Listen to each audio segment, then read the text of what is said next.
when I read your book, I would have called it dark, maybe gothic.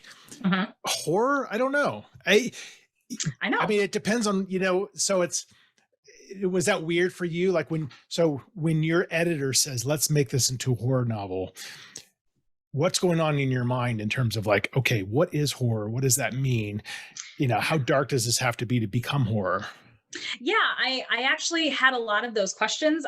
My horror knowledge is was definitely and is still now just woefully small. My whole understanding of horror has always been Stephen King and slasher movies. That's just what I thought horror was. Right. And so when she said make it horror, I had just finished watching the Haunting of Hill House series on Netflix, and I believe Bly Manor had come out at that point too, or was coming out at that time, and it kind of, I don't know if it did for a lot of other people, but kind of clicked something in my head that horror doesn't necessarily have to be one specific thing. I saw another author say, I think it was Julia Armfield said that to her, horror is the most romantic of the genres because with horror, fear is so undefinable. I think everyone is scared of something else. Like no two people are going to have the same fears in their life. So calling something horror, I feel like you can call anything horror if you really wanted to. Sure. So for me, horror is just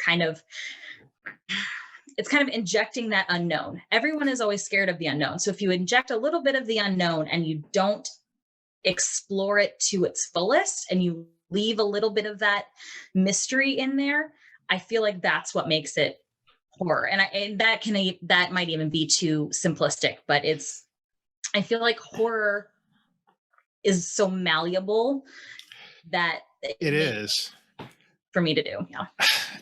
It is. And I think every genre is, right? So like my book, Mr. Tinder's Girl, I write really dark stuff, but it's always called thrillers.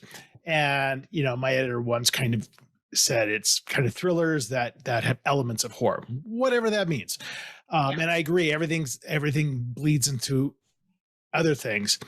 But the moment that your publisher puts the word horror physically on your book as opposed to thriller, that completely changes your market. I think. I mean, I think just somebody who picks up a book without knowing anything and sees that it's horror might grab it or might stay away from it simply because of that. So it does matter how it's marketed, don't you think? It really does. And I think that I think even that can be really difficult.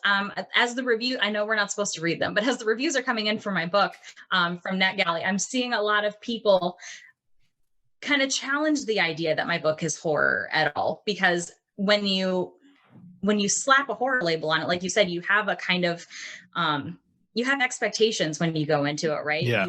A lot of people, I'm sure like me, have the same general understanding of horror. Horror is, is blood and gore and blatantly scary imagery, things that you would like, jump scares, that kind of thing.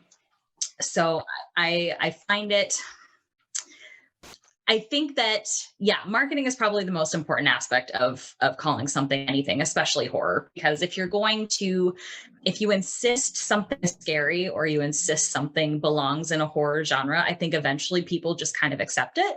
Yeah. So I don't know. Like I said, I'm still incredibly ignorant about what horror means for people. I'm kind of developing my own understanding. I don't think you're ignorant. I don't think anybody knows.